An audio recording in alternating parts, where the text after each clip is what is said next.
SBI ଆକାଉଣ୍ଟର balance check କରବାର୍ ଲାଗି ସ୍କ୍ରିନ୍ରେ ଦେଖାଯାଉଥିବା ନମ୍ବରକେ ମିସ୍ କଲ୍ କରୁନ୍, ନାହେଲେ ତ ମେସେଜ୍ ଗୁଟେ କରିଦେବେ।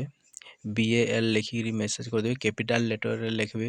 BAL ଲେଖିକିରି ମେସେଜ୍ କରିଦେବେ। ଏଇ ନମ୍ବରରେ ସ୍କ୍ରିନ୍ରେ ଦେଖାଯିବେ 0922376666 ତାପରେ ଫେରି ଗୁଟେ 6 ଇ ନମ୍ବରକେ ମାନେ ମିସ୍ କଲ୍ କରିବେ, ନାହେଲେ ତ ମେସେଜ୍ ଗୁଟେ କରିଦେବେ। ବୋଇଲେ ଆପଣମାନଙ୍କର ମୋବାଇଲ୍କେ ତାମାନେ ମେସେଜ୍ରେ ପଲେଇ ଆସ୍ବା କେତେ ଆପଣଙ୍କ SBI ଆକାଉଣ୍ଟରେ ବାଲାନ୍ସ ଅଛେ, ମେସେଜ୍ରେ ପଲେଇ ଆସ୍ବା ସେନେ ଦେଖି ପକାବେ। ଲେକିନ୍ ଯେନ୍ ମୋବାଇଲ୍ରେ ତାମାନେ ମିସ୍ କଲ୍ କରିବେ କି ମେସେଜ୍ କରିବେ, ଲେକିନ୍ ସେ ନମ୍ବରଟା ଆପଣମାନଙ୍କର ଆକାଉଣ୍ଟରେ ଲିଙ୍କ୍ ହେଇଥିବାର୍ କଥା, ନାହେଲେ ତ ମେସେଜ୍ ନା ଆସେ। ଏଟା ଟିକେ ଧ୍ୟାନ ରଖବେ। ଭିଡ଼ିଓ ଯଦି ଭଲ ଲାଗିଲେ ଲାଇକ୍ ସେୟାର ଆଉ କମେଣ୍ଟ କରିଦେବେ, ଆଉ ଚ୍ୟାନେଲ୍କେ ଟିକେ ସବସ୍କ୍ରାଇବ୍ କରିଦେବେ।